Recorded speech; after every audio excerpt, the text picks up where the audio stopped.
October 12, 1996, northern Montana. Detective Laura Hayes was assigned to a lonely stretch of Highway 2. At 11:40 p.m., she made her last radio call. She reported a suspicious blue pickup parked by the road. After that, silence. She never checked back in. By midnight, dispatch tried to reach her. No answer. At 12:10 a.m., a truck driver noticed her patrol car pulled over on the shoulder, headlights still burning. He thought something was wrong. When officers arrived, they found the driver's door wide open, the radio still crackling. Blood soaked into the seat and floor, but Laura was gone. No gun, no footprints, no sign of a struggle outside. Only an empty car and a trail that ended before it began. What happened in that gap of 30 minutes? Who was in the dark that night? And why did one of Montana's youngest detectives vanish without a trace? If you want more stories like this, don't forget to subscribe. Hit the like button, leave a comment, and share your thoughts. Your support keeps these cases alive and helps us tell the next one. Detective Laura Ann Hayes was born on March 14, 1969, in the small town of Cut Bank, Glacier County, Montana. She was 27 years old the night she disappeared. Cut Bank was quiet, rural, and remote. A place where winters were long and summers short, where most families worked hard just to get by. Laura grew up here as an only child, the daughter of Robert and Carol Hayes. Her father was a Vietnam veteran who came back home and made a living as a mechanic. Her mother worked long shifts as a nurse at the county hospital. The family lived modestly, but they valued discipline and responsibility above all else. That was the environment that shaped Laura. From an early age, people remembered her as determined and active. She stood about 5'6", with brown hair and striking blue eyes. She had the athletic build of someone who exercised daily, often jogging along dirt roads or riding horses on the open fields. Neighbors often said she stood out in the small town, not only for her looks, but for her confidence. But Laura was never the type to rely on appearance. She carried herself with a seriousness that made others take notice. In uniform, she projected authority. Off-duty, she was approachable and warm, always willing to lend a hand. This balance made her respected both inside the department and in the community. She went through the local schools and graduated from Cut Bank High School in 1987. While many of her classmates left town to seek opportunities elsewhere, Laura stayed. She made a choice to serve the people around her. That choice led her to enroll at the Montana Law Enforcement Academy, where she trained intensively in police procedure, firearms, and investigation work. She graduated in 1991. By 1992, she joined the Glacier County Sheriff's Office. At first, she handled routine patrols, traffic stops. At 26, she was one of the youngest detectives in the county. Her specialty became cases that others often avoided: drug cases, violent assaults, and domestic violence incidents in rural homes where backup was often miles away. She was known as tough, consistent, and unwilling to back down, even when threats were made against her. Outside of work, Laura was engaged to Jake Miller, a 29-year-old firefighter. They were not married yet, but the relationship was steady. Friends said they planned to settle down, though Laura remained focused on her career. Her colleagues often noted that she seemed to live for the job, but being committed came at a price. Laura often worked nights. She volunteered for the shifts no one else wanted. The lonely patrols, the endless stretches of empty highways, the cold nights when trouble seemed far away but could strike without warning. Those choices earned her respect, but also exposure. In the months before her disappearance, she confided to a co-worker that she felt targeted. Some of the men she had arrested in earlier cases had been released. Others still had connections. She worried that her name had not been forgotten. Still, Laura kept showing up. In Glacier County, people trusted her. Families called her when domestic disputes turned violent. Farmers and ranchers looked to her for help when thefts occurred.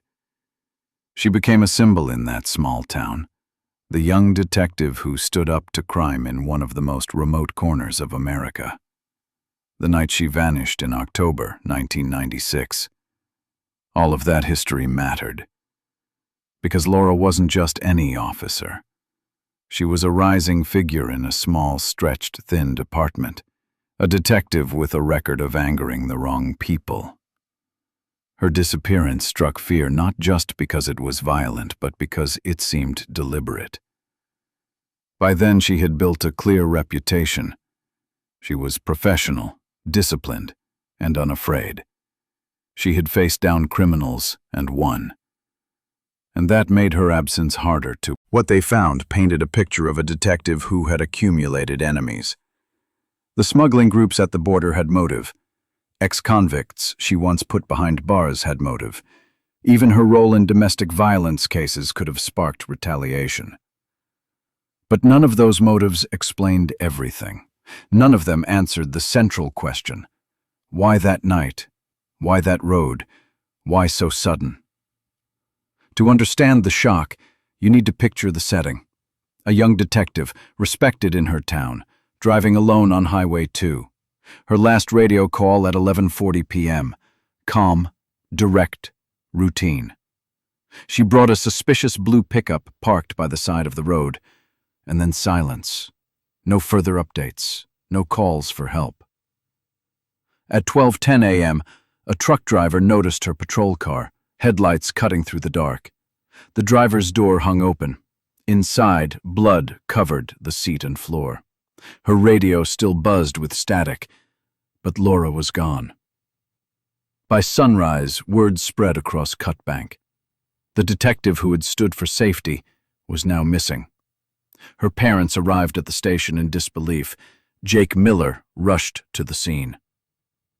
Officers launched a massive search, but there was no trace of her. The details of her life, her background, her work, her reputation, now became evidence. Investigators asked the same questions everyone in town whispered. Did the smugglers finally strike back? Did someone from her past wait for revenge? Or had Laura been betrayed by someone closer, someone she trusted? The answers never came. What remained was her record. The only child of a veteran and a nurse, the young woman who trained to protect, the detective who chose the hardest shifts and chased the toughest cases. That was who Laura Ann Hayes was.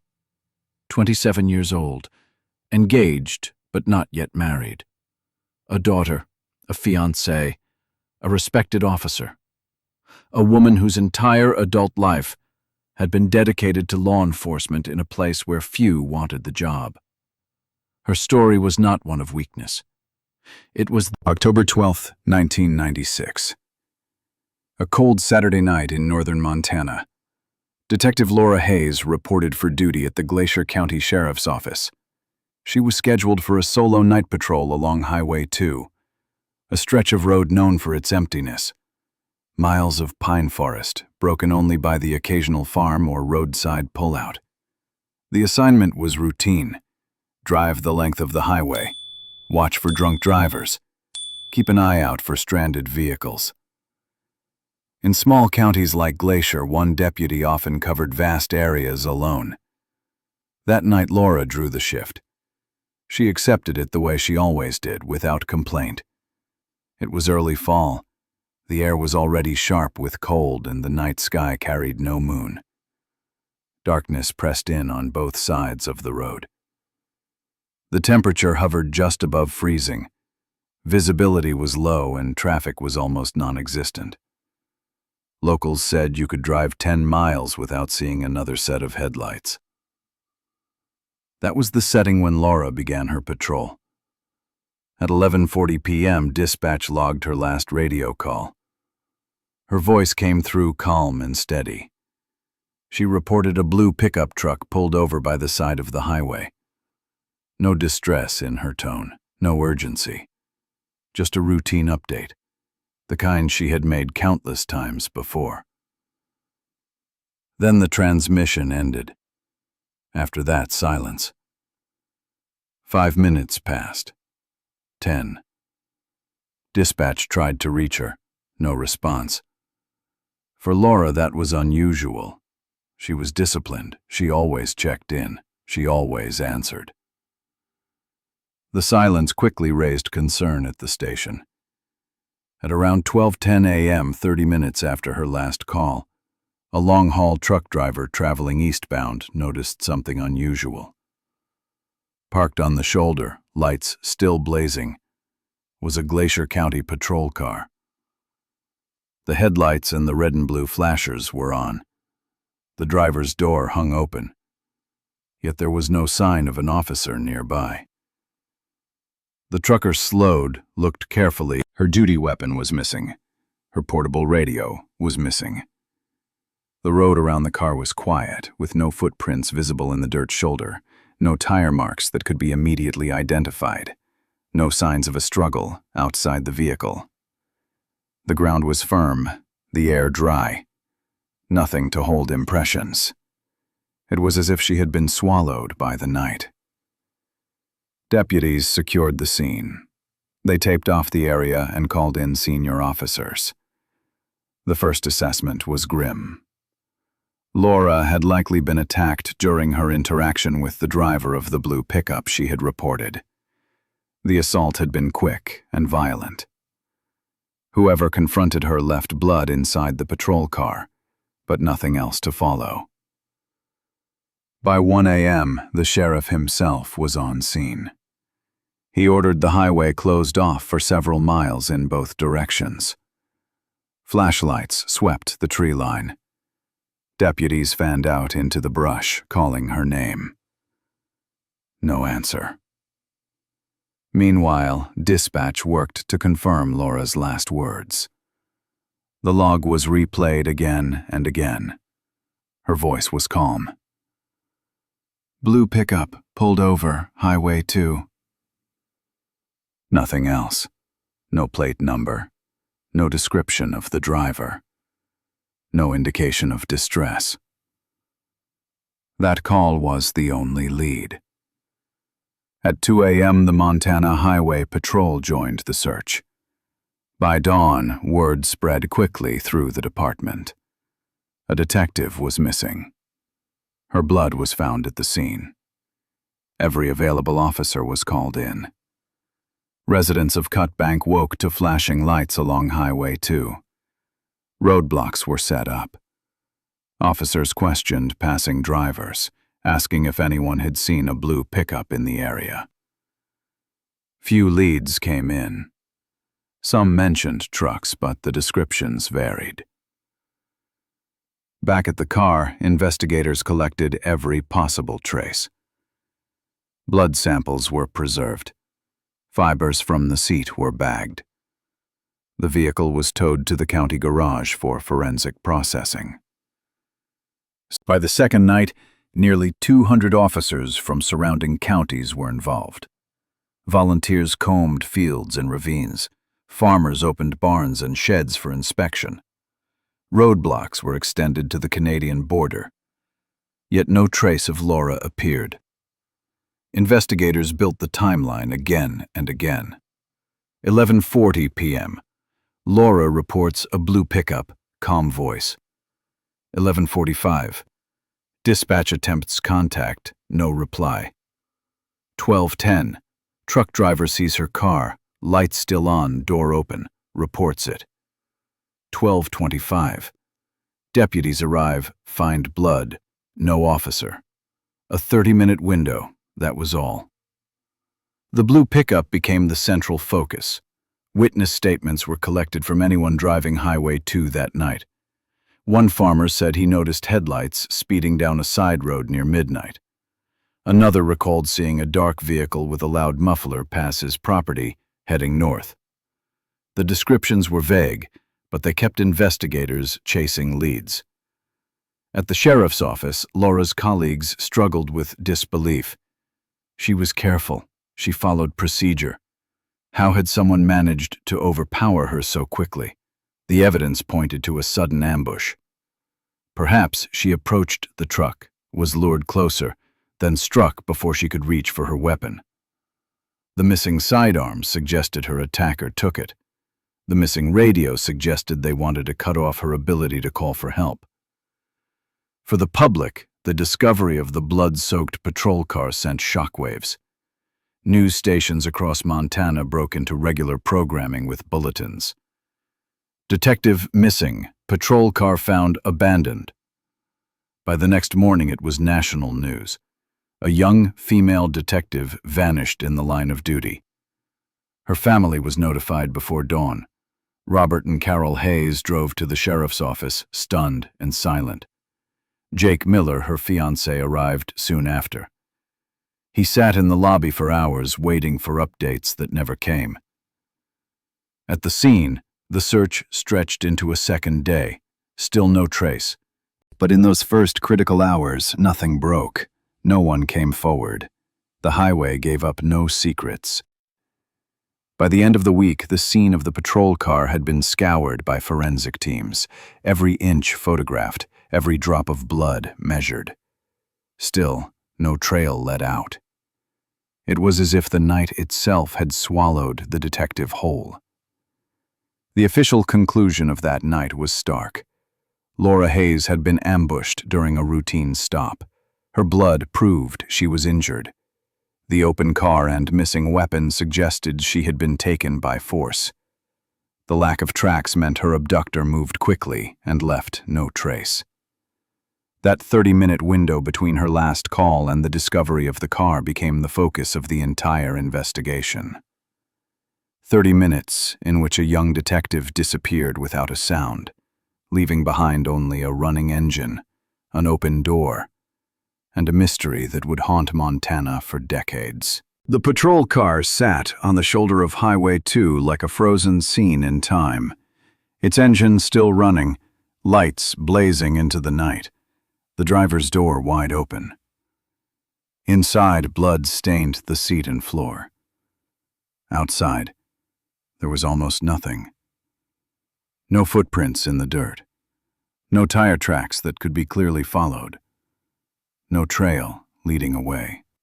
For investigators, it was both a starting point and a dead end. The first priority was to secure the area.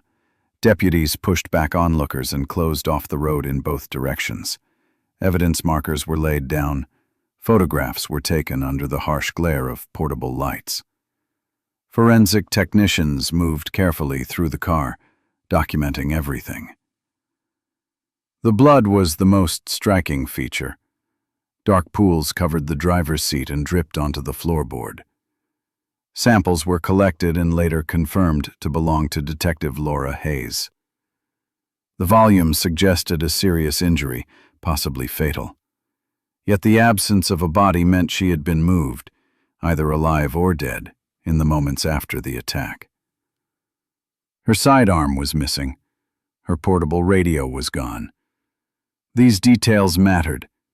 If her weapon had been stolen, it could have been taken to prevent her from fighting back, or as a trophy by whoever attacked her. The missing radio suggested deliberate effort to silence her, to cut her off from any chance of calling for help.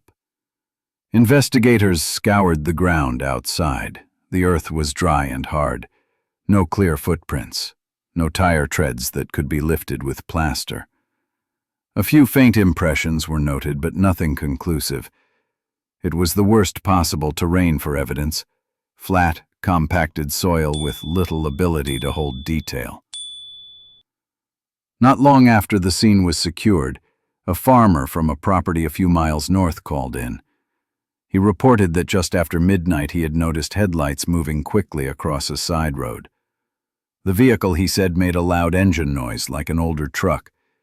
He couldn't be certain of the color, but it was enough to Investigators considered what kind of person could pull this off. A random drifter seemed unlikely. The crime looked targeted. The level of violence, the disappearance, and the lack of evidence suggested planning. Attention quickly turned to Laura's work. Just a year earlier, she had helped take down a cross-border smuggling ring. Several men were serving long sentences because of her role in that case. Others remained at large. Smuggling routes along the Canadian border were dangerous, and those involved had motive to retaliate. Another possibility was a man she had arrested in non-existent Centi-4. He had served 2 years for assault and had been released earlier in 1996.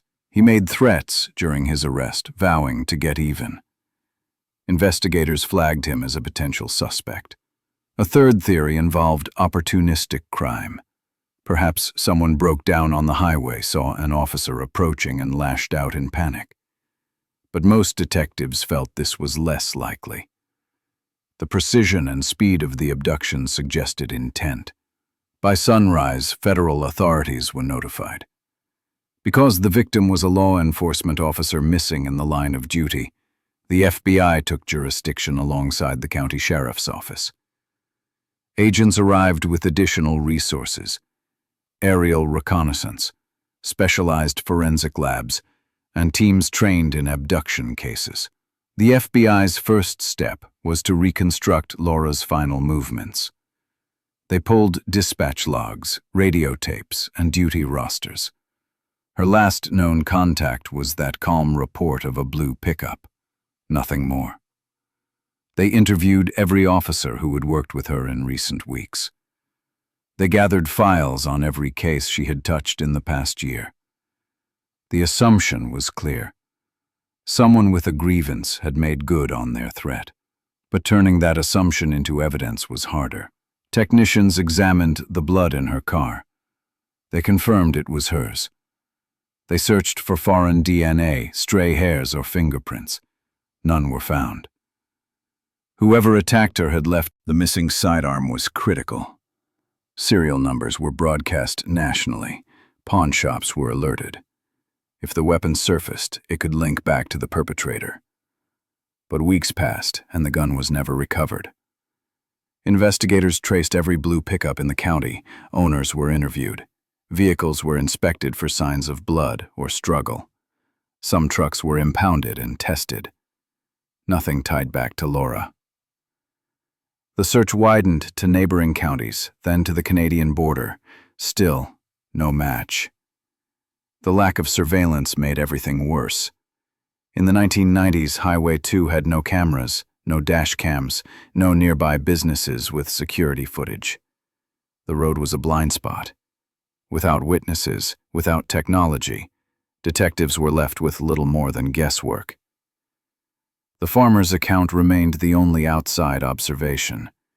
He stuck to his story: headlights, loud engine, heading north after midnight. Beyond that, he could provide no plate number, no driver description, no confirmation it was even the same truck Laura had seen.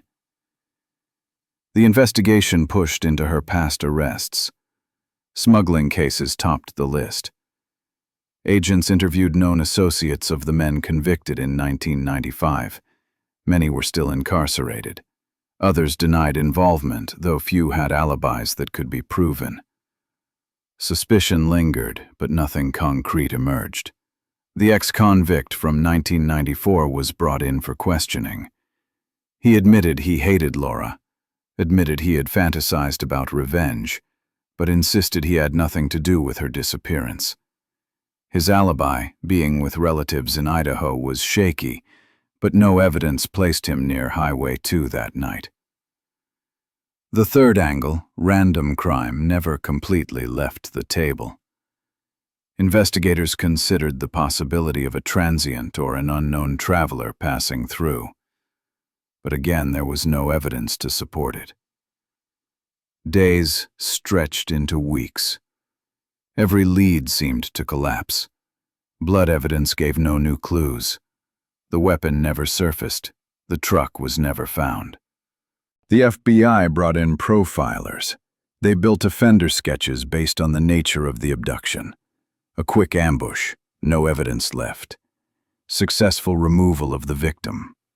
They suggested someone experienced, possibly with military or criminal training.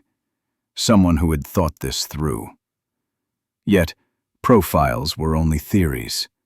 What investigators needed was proof. And proof remained elusive.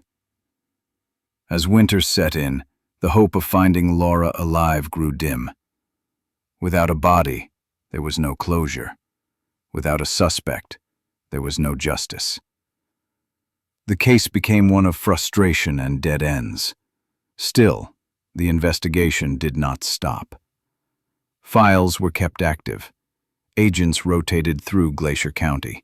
Every new tip was logged. But the truth was that the trail had gone cold within hours of that night. The scene itself haunted everyone involved.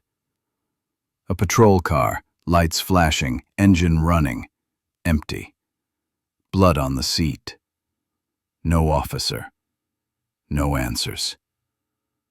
The FBI called it one of the most confounding abduction cases of the decade. Not because of its complexity, but because of its simplicity. 30 minutes, a calm radio call, an abandoned car, and nothing else.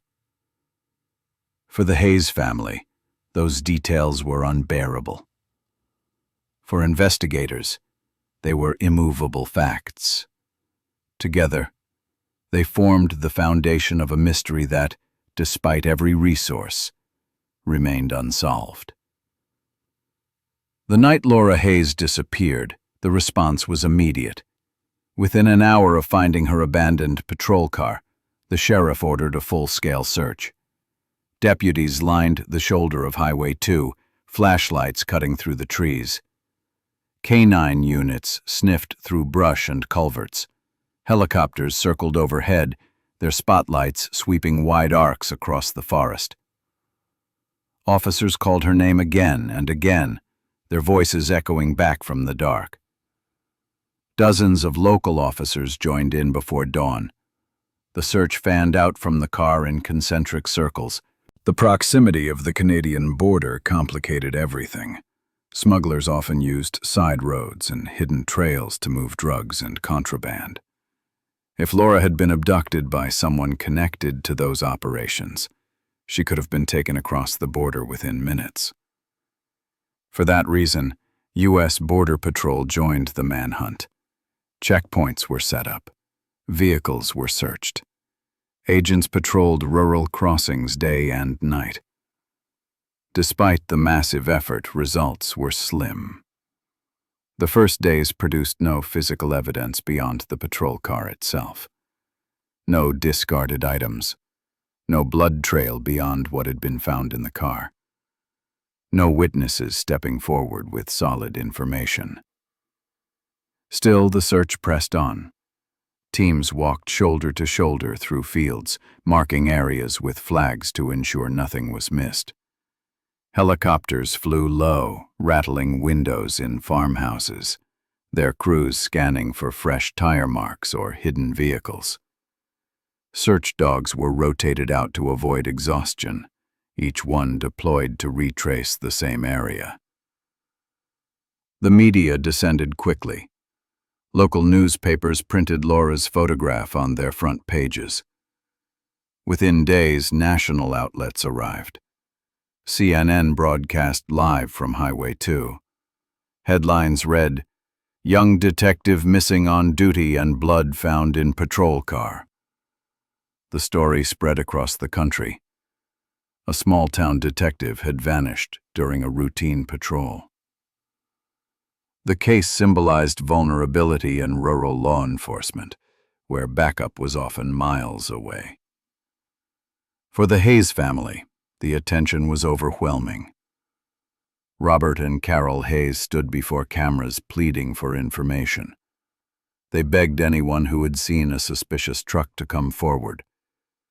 Jake Miller, Laura's fiancé, appeared at vigils, standing silently with a candle in hand.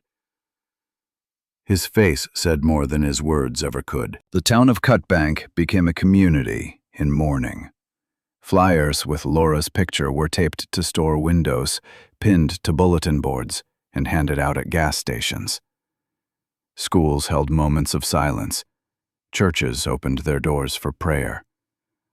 Night after night, townspeople gathered in the courthouse square, candles flickering as they chanted her name. The FBI coordinated tips flooding in from across Montana and beyond. Sightings of blue pickup trucks were reported in multiple counties. Some were stopped and searched on the spot. Others were tracked down days later. None connected to Laura. Leads came in about strangers passing through, about suspicious vehicles parked on dirt roads, about loud engines heard in the night. Every report was logged and checked. None broke the case open. As days passed, the frustration grew. The sheer size of the search contrasted with the emptiness of the results. Hundreds of people had scoured the land. Helicopters had flown countless hours. Dogs had worked until they collapsed from fatigue. Yet the mystery remained intact. After a week, morale began to dip. Officers whispered doubts. Was she already beyond the search grid? Was she taken into Canada before they even knew she was missing? Or was she hidden nearby in a place they had somehow overlooked? By the second week, the pressure on the sheriff's office was immense. Reporters demanded updates daily. Families of other officers called, worried about the safety of their loved ones. Politicians pressed for results. And the Hayes family waited, clinging to the hope that Laura might still be found alive. But the evidence did not cooperate. No fresh blood was discovered. No personal belongings were recovered. The weapon and radio remained missing. Tire impressions collected near the scene were too faint to match. The forest gave up no secrets. Search teams widened the perimeter again. They moved deeper into national forest land, mapping streams and caves. Volunteers brought all. At the final large briefing, the sheriff stood before cameras and admitted the search had not found Laura. He promised the investigation would continue, that every lead would still be pursued. But his words carried the weight of disappointment. Behind him, officers stood stone-faced, their uniforms dirty and their eyes tired. The Hayes family was present that day. They listened in silence. Robert Hayes, the father, clenched his fists. Carol wiped tears with a handkerchief. Jake Miller stared at the floor, refusing to speak. The manhunt had mobilized hundreds. It had covered thousands of acres. It had drawn national attention. But in the end, it produced no answers. The aftermath left more questions than solutions. How could a detective vanish on duty with blood left behind, and not a single trace discovered afterward? How could hundreds of people searching around the clock come up empty? The FBI classified the case as an open and active investigation. Technically true, but in reality it was already stalling. Without new evidence, agents could only recheck the same ground, re-interview the same witnesses, and re-examine the same files. For the people of Cutbank, the silence that followed the manhunt was the hardest part. For 2 weeks, the town had been alive with activity. Sirens, helicopters, reporters, search parties. Then, suddenly, it was quiet again. The fields stood empty. The road reopened. The cameras left. And Laura was still gone. The community tried to move forward, but the absence was sharp. Every patrol car that drove down Highway 2 reminded people of her. Every night shift felt heavier. Officers carried on, but they knew one of their own had disappeared. And despite their best efforts, they had failed to bring her home. The manhunt for Detective Laura Hayes was one of the largest ever attempted in Montana. It consumed manpower. The investigation had hit a wall. Search teams had combed the mountains for weeks. Helicopters scanned every ridge. Dogs followed faint trails, only to lose them near the highway. And yet, there was nothing. No body, no weapon, no sign of struggle beyond the blood inside Laura's vehicle. With no answers, investigators shifted from a rescue mission to something darker. It was no longer about bringing Laura home alive. It was about finding out who had taken her and why. But without hard evidence, they were left with theories. Each one carried weight. Each one had flaws. And together they kept the case alive for decades, even as hope faded. Laura's career as a border officer had not been easy. She had earned a reputation for persistence, for never looking the other way. In 1995, just 4 years before her disappearance, she had been at the center of one of the largest drug busts along the Montana-Canada border. The operation had crippled a smuggling route worth millions. Several men went to prison, some for decades. But not everyone had been caught. Rumors spread that a few slipped away, still running product across remote crossings. Locals remembered threats whispered in the bars of small towns about revenge against the officer who had ruined everything. So when Laura vanished, the idea of cartel-style retaliation seemed almost logical. The scene was too clean. Her SUV was left with its lights on, driver's side door cracked open, blood on the seat but no body. It felt planned, as if someone knew how to move fast, strike hard, and leave nothing. Supporters of this theory pointed to the location. The stretch of highway where she disappeared was close to routes smugglers had used for years. A staged abduction by professionals could explain how she seemed to vanish in minutes. But there was a problem. No one ever saw them. Not a single witness placed suspicious vehicles or unknown men near the scene that night. Another theory cut closer to home. Over the years, whispers emerged about corruption within law enforcement itself. Laura had never spoken publicly about it, but colleagues admitted she had clashed with officers who were accused of turning a blind eye to smuggling. The idea was chilling. Someone inside the system, someone who knew her schedule, might have set her up. On the night she disappeared, her radio check-in was delayed. Her vehicle was found in an odd position, as though it had been pulled over deliberately. And a witness on a distant farm recalled seeing the glow of large headlights, possibly from a truck, just minutes before Laura went missing. If the betrayal came from within, it explained the precision. Only someone familiar with Border Patrol routines would know the gaps in communication, the blind spots in coverage, and the moments when an officer was most vulnerable. But again, there was no proof. Investigators interviewed dozens of fellow officers. None confessed. No documents showed collusion. No records tied a colleague to that stretch of road that night. It became one of the most controversial theories, feeding distrust between the community and the agency. For Laura's family, it was unbearable to imagine that the badge she trusted could have been used against her. The third theory was more personal. In 1994, Laura had arrested a man on weapons charges after a tense standoff near the border.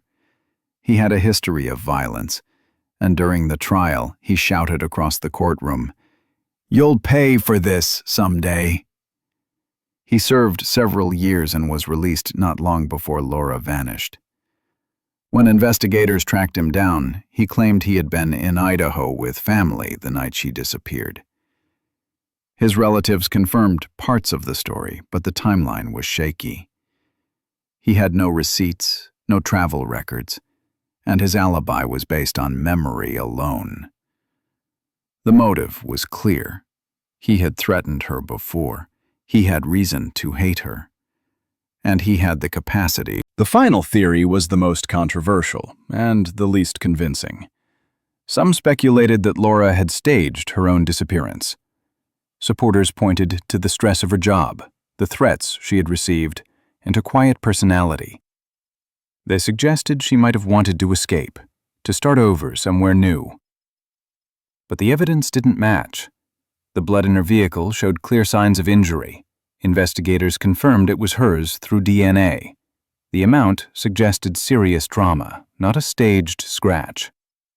Her bank accounts were untouched, her passport was left behind, and her family insisted she would never abandon them. Over time, this theory lost ground. Even skeptics admitted it couldn't explain the most obvious fact. She had been hurt, badly. Years turned into decades, and the case never closed. Each theory carried pieces of truth, but none answered everything. Smugglers had the motive, but left no trace. A corrupt colleague could explain the timing, but no evidence surfaced. The ex-con had a grudge, but no proof, and voluntary disappearance collapsed under forensic reality. Without a body, without a weapon, and without a confession, the case remained stuck in limbo. For investigators, the challenge was brutal. Every lead circled back to speculation, every tip from the public ended in frustration, and every anniversary brought new articles, new debates, and new pain for Laura's family. What makes Laura's case so haunting is not just the disappearance itself, but the silence that followed. It is the space where answers should be. Theories filled that space, but none could close it. For the Carter family, every possibility carried its own nightmare. If it was smugglers, it meant Laura was targeted for doing her job. If it was betrayal, it meant someone she trusted turned on her. If it was the ex-con, it meant a threat they thought was behind bars had come true. And if it was voluntary, it meant she chose to leave them, something they could never accept. Even after 2 decades, people in Montana. In 1998, nearly 2 years after her disappearance, the Glacier County Sheriff's Office and the state of Montana made the most painful decision of all. They declared Detective Laura Hayes officially deceased in the line of duty. It was not a conclusion reached lightly. For months, investigators had combed through evidence, hoping for even the smallest lead that could keep the case alive. But there was no body, no murder weapon, no confirmed suspect. What they did have was the blood in Laura's patrol car. Tests confirmed it was hers, and the volume made it clear. She could not have survived. The state issued an official death certificate. For her family, it was a document no one wanted, a piece of paper that confirmed what their hearts refused to accept. Her name was carved into the Montana Law Enforcement Memorial in Helena. It joined a long list of officers who had fallen in the line of duty. But unlike most of those names, there was no clear story of how she died, no timeline of final moments. Just a question mark carved into memory. Her parents, Robert and Carol Hayes, held the certificate with shaking hands. Robert, the Vietnam veteran who had raised his daughter with discipline and courage, looked at the words and refused to believe this was the end. Carol, a nurse who had spent her life saving others, whispered that she had failed to save her own child. They knew Laura was gone, but the absence of her body left a wound that refused to close. Her fiancé, Jake Miller, carried his grief in silence. For 2 years he stayed in Cut Bank, working as a firefighter, visiting Laura's empty grave marker, keeping her memory alive in quiet ways. But the town was small, the reminders too sharp. Every siren, every back road, every October night felt like it dragged him back to that moment of loss. By the early 2000s, Jake packed up and left Montana. Friends said he drove south without saying much. For Laura's family, October 12th became a day of ritual. Every year they gathered with neighbors in the small church off Main Street. They lit candles. They showed the same photographs, Laura smiling in her academy uniform, Laura standing next to her patrol car, Laura with her parents in their backyard. It was a ritual of memory but also of pain. Each year passed without answers. Each year reminded them that her story had no ending. In Cutbank, the disappearance of Detective Laura Hayes became more than a case. It became part of the town's collective identity. Her photograph still hangs in the Glacier County Sheriff's Office. It is placed in the meeting room where deputies gather for their shifts. Officers new to the department are told her story during their first week. They are reminded, no patrol is routine, no officer is invincible, and no community can take safety for granted. At her old high school, teachers and students keep her memory alive in a different way. In 1999, the school established the Laura Hayes Memorial Scholarship. It is awarded every year to students pursuing careers in law enforcement, nursing, or community service. Hundreds of students have written essays about bravery and responsibility to compete for it. Each year, when the winner's name is read, Laura's story is told again. The town's main library created a small exhibit with clippings from newspapers, photographs from search efforts, and a plaque describing her as a daughter, a detective, a protector who gave everything. For the people of Cutbank, this was not just a cold case. It was a symbol of their vulnerability, their grief, and their determination never to forget. The media, too, played its part in shaping how the world remembered Laura Hayes. Local newspapers continued to revisit the story on anniversaries. Headlines like, "2 years later, still no answers in Hayes case," or "A town remembers its missing officer," became a regular part of October. By the early 2000s, true crime television shows picked up the case. Programs like Cold Case Files and Unsolved Mysteries featured Laura's disappearance. They described the patrol car found on the side of the road. They replayed the haunting detail: the blood in the driver's seat, the open radio, the missing officer who never called for help. Viewers across the country learned the phrase. Her case forced change in law enforcement across Montana. One of the most immediate reforms was the end of solo night patrols in rural counties.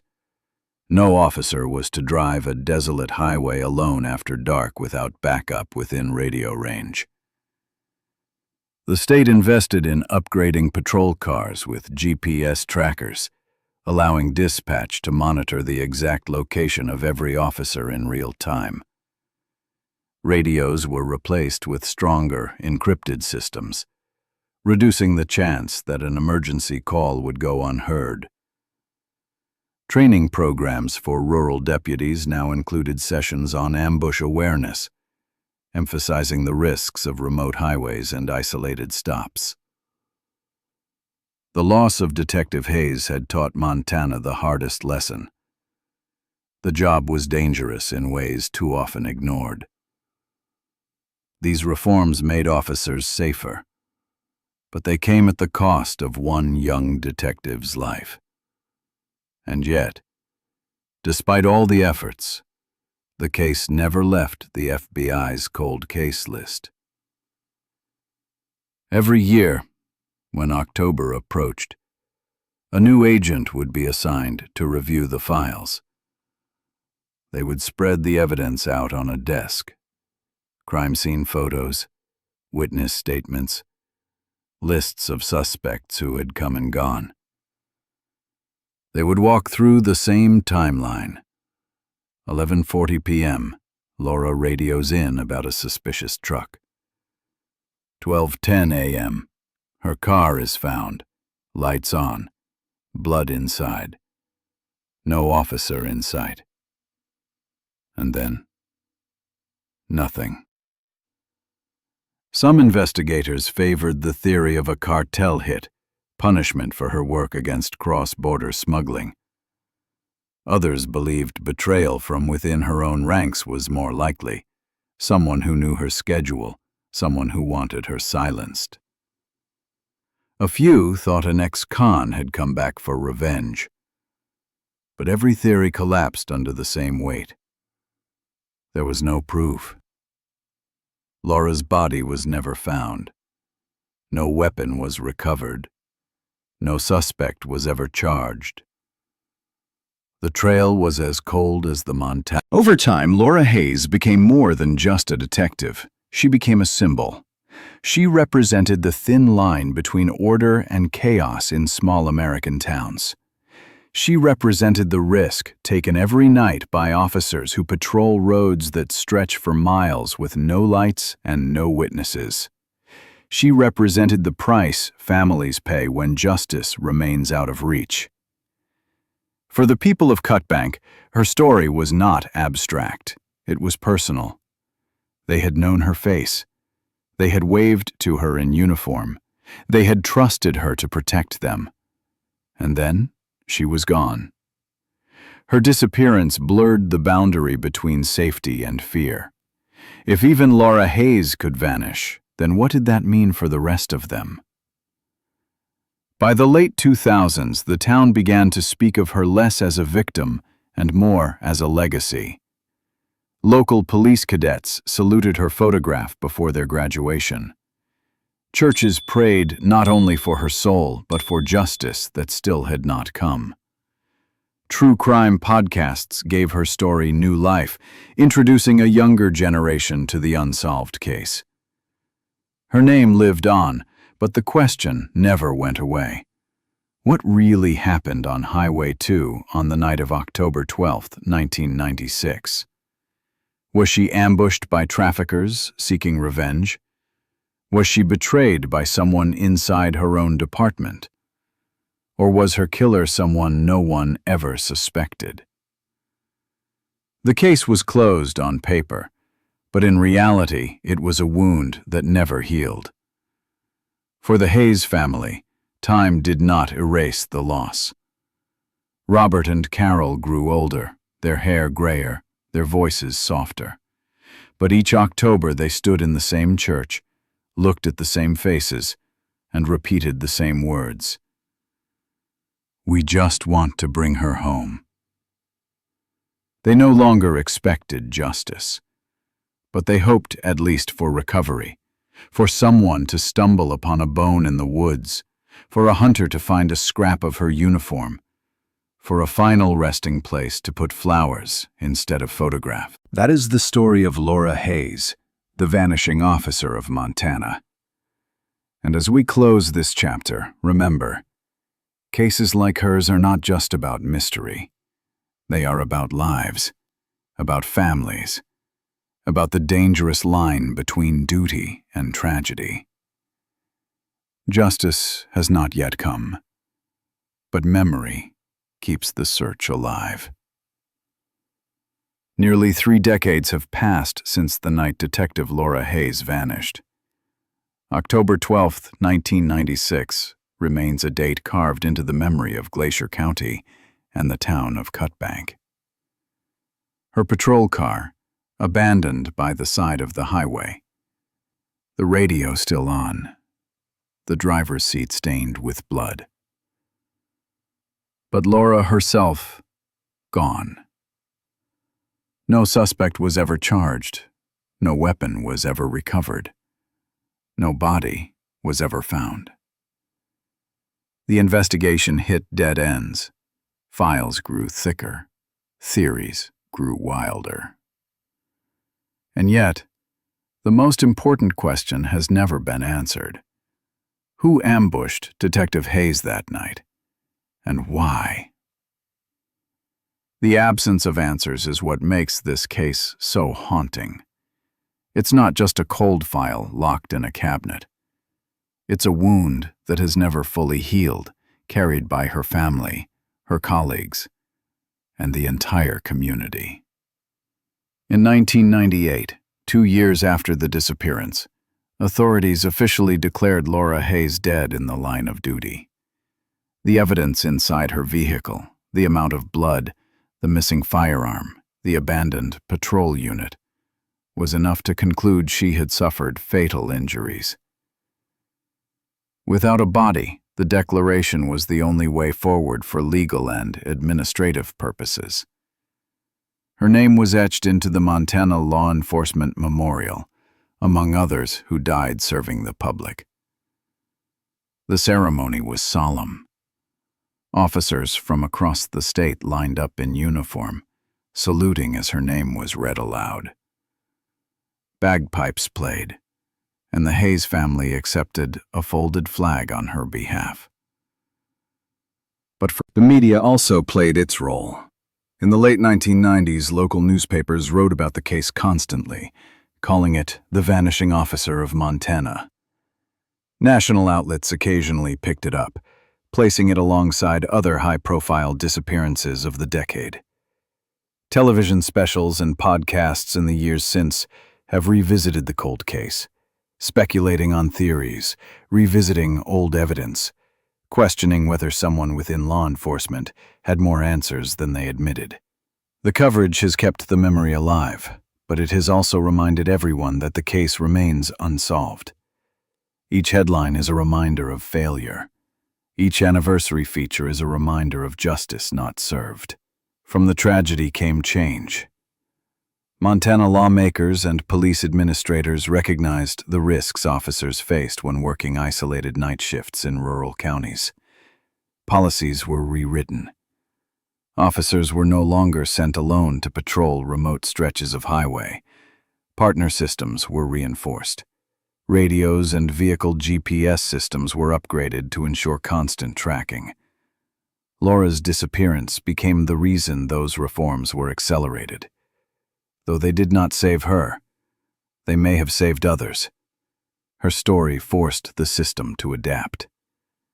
And yet, despite these improvements, the vulnerability of rural officers remains a fact. The case of Laura Hayes still demonstrates how quickly an officer can be overwhelmed, and how easily a crime can vanish into the darkness of Montana's vast open land. Officially, the case is classified as inactive, but not closed. It remains on the FBI's cold case list. Every few years, a new investigator is assigned to review the file, re-examine the evidence, and see if fresh eyes might notice something missed. Technology has advanced. DNA testing is stronger. Database searches are faster. But without a body, without new physical evidence, without a credible witness, progress is almost impossible. Theories remain: smuggling retaliation, corruption within law enforcement, a former convict out for revenge. Each theory has, and so, Laura Hayes has become more than an individual case. She has become a symbol. For law enforcement, she represents the thin line between duty and danger. For rural Montana, she represents the pain of unanswered questions. For her family, she represents sacrifice without resolution. Her story is a reminder that justice is not guaranteed, that sometimes the system stops short, leaving wounds that never close, that memory itself can be stronger than verdicts or convictions. In the end, the case of Detective Laura Hayes officially ended on paper in 1998.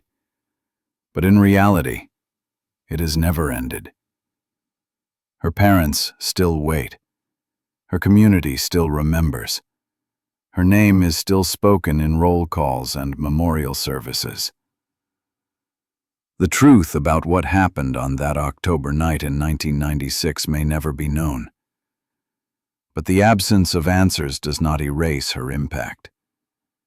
In some ways, it makes it stronger. The silence forces people to remember, to ask questions, to keep her name alive. And so the story closes not with justice, but with a void that still echoes nearly 30 years later. If you found Laura Hayes' story as haunting as we did, don't let it fade into silence. Subscribe to our channel for more true crime investigations. Share this video to keep her memory alive, and join the conversation in the comments. Every voice matters. Every detail counts. And together, we can make sure that stories like this are never forgotten.